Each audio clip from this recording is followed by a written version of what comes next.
Well, at first I was resistant. I didn't want to be a priest. Like it doesn't excite me, that life. Like what I know from the priesthood is what I see, what the priest at my parish would do. So all I see is like, okay, well, he celebrates mass on Sunday and then he goes back to his rectory. Like I don't want to be that guy. One time I was at a charismatic charismatic retreat, and within like the last couple of hours of the retreat, at this time I was kind of desperate. Like I know like the retreat is like the best time to hear from God, and there's not a lot of time left. So in that moment of desperation, I just said, like, let me think. Okay, like what's the most important thing to me?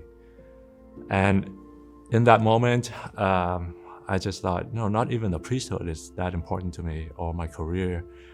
What's most important to me is love. Like if I don't have love, I would be like a dead tree. I felt the power from the Eucharist and I felt under it. And it made me flabbergasted. I was like, this is so odd, because prior to this, I had been going to a Protestant church. And so to me, this is new. Like, what is this?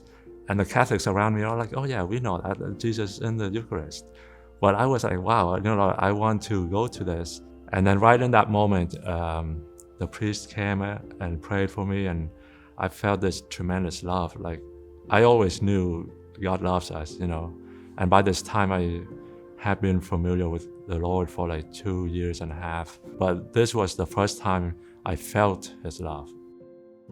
So based on my journey, as I've shared with you, I think the reason why I could follow God in this way was because God poured out His graces on me, And I think maybe each one of us needs that encounter. As a priest, I would love to be a bridge for people to meet Jesus. For me, a lot of what I know of God is experiential, and then later, like coming here, then okay, like I learned the theology behind it, etc. And I think the people out there, if you give them just theology, it can only go so far. But if you give them the experience, they themselves will go to adoration. You don't need to tell them more than that.